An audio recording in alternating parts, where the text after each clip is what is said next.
ગુજરાત વિધાનસભાને હવે નવા ઉપાધ્યક્ષ મળશે। ગુજરાત વિધાનસભાના ઉપાધ્યક્ષ પદ પરથી જેઠા ભરવાડે રાજીનામું આપ્યું છે।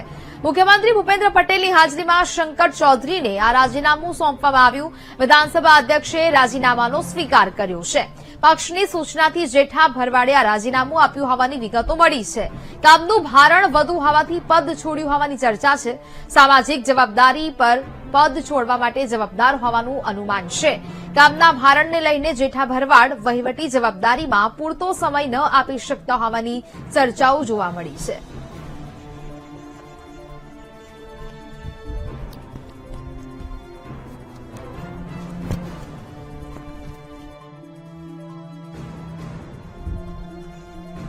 તો ગુજરાત વિધાનસભાના ઉપાધ્યક્ષ પદ પરથી જેઠા ભરવાડનું રાજીનામું આવ્યું છે અને તેમને શંકર ચૌધરીને પોતાનું રાજીનામું સોંપ્યું છે। મુખ્યમંત્રી ભૂપેન્દ્ર પટેલની હાજરીમાં શંકર ચૌધરીને રાજીનામું સોંપવામાં આવ્યું।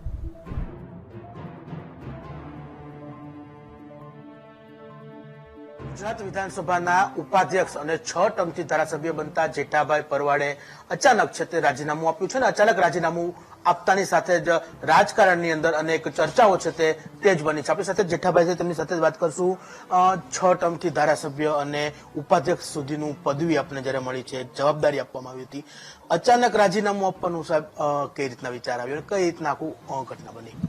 અચાનક ના આપ્યું હતું તમને બધાને મેસેજ મળતા ના આવત ને, તમે પહેલા ચગાવી દીધું હોત કે મન દુઃખ છે, આવું કંઈક ચાલી રહ્યું છે, કંઈક એવું છે, આવું બધું મીડિયા વાળા ટીવી વાળા બધા ચલાવતા હોય એટલા માટે મેં કોઈને કીધું નતું।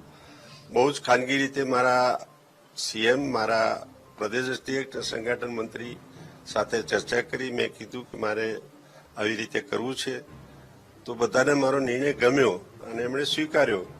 તો મને કે તું રાજીનામું આપવા જાય ત્યારે અમને કહેજે, એટલે મેં માન્ય મુખ્યમંત્રી સાથે, માન્ય પ્રદેશ અધ્યક્ષ અને અમારા સંગઠન મંત્રી બધાને ચર્ચા કરી કે હું આજે 12 વાગે 12:39 રાજીનામું આપી દઈશ।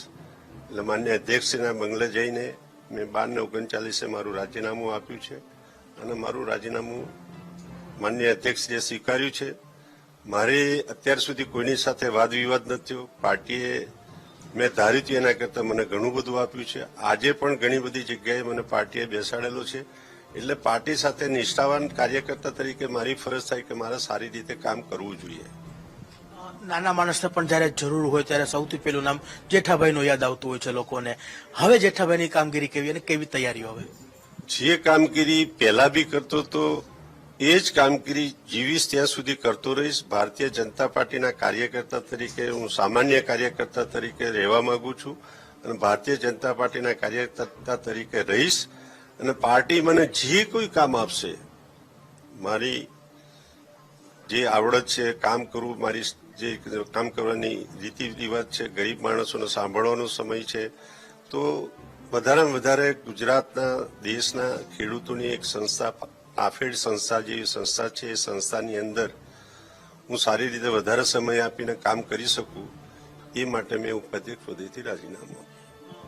પ્રદેશમાં અનેક ફેરફારો આવી રહ્યા છે, જે માળખાઓ આવી રહ્યા છે સામે, શું લાગે છે કેવા જવાબદારી હવે પાર્ટી આપને સોંપી શકે છે?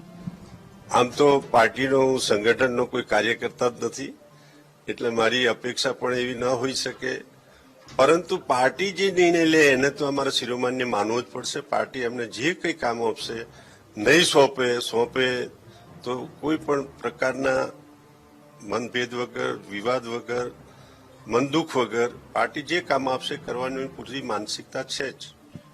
પાર્ટીએ જેઠાભાઈને ધારાસભ્ય બનાવ્યા, ઉપાધ્યક્ષ સુધી વિધાનસભાના સુધી બનાવ્યા, જેઠાભાઈને પાર્ટી પાસે હવે કેવી અપેક્ષાઓ?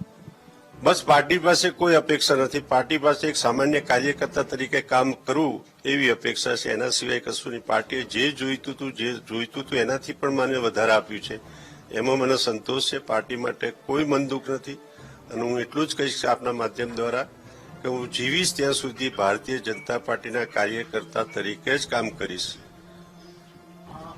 જેઠાભાઈ રાજીનામું આપ્યું, અનેક હોદ્દાઓ કે અનેક જવાબદારીઓ નિભાવી રહ્યા છે, ખાસ કરીને જયારે પાર્ટીની વાત આવે, પાર્ટી પણ ક્યાંક ને ક્યાંક યુવા ચહેરાઓને સ્થાન આપી રહ્યું છે। આ જ અભિયાન અને આ જ અભિગમ સાથે રાજીનામું આપ્યું હોય એવું બને? એવું કોઈ અભિગમ નથી કે કોઈ એવો વિચાર પણ નથી કર્યો, પણ પાર્ટીને સહયોગ કરવાની જવાબદારી આપણી છે। એક કાર્યકર્તા તરીકે મારી જવાબદારી થાય છે કે પાર્ટીને વધારે કંઈક સારું કામ થઈ શકે, મારી જગ્યાએ કોઈ સારો માણસ આવી શકે, વધારે કામ કરી શકે, હું જે જવાબદારી છે એ જવાબદારીમાં વધારે સમય આપીને કામ કરી શકું, એ વિચાર સાથે કામ કર્યું છે. અને પાર્ટીનો સારો વિચાર છે કે યુવાનોને આગળ લાવે.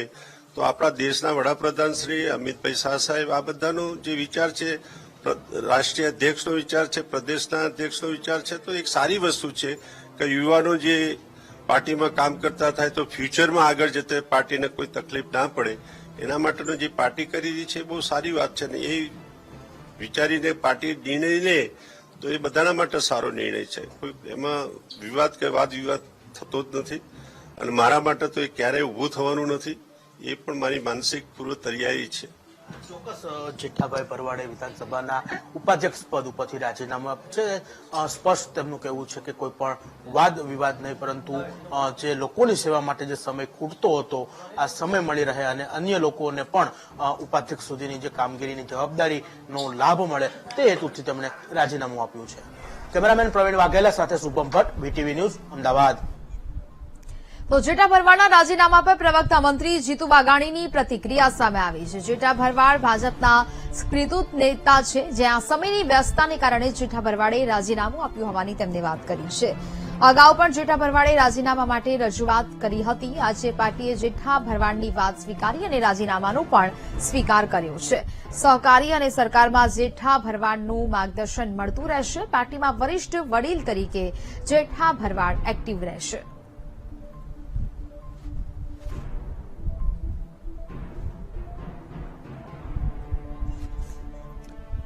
તો જેઠા ભરવાડના રાજીનામા પર જીતુ વાઘાણીની પ્રતિક્રિયા સામે આવી છે.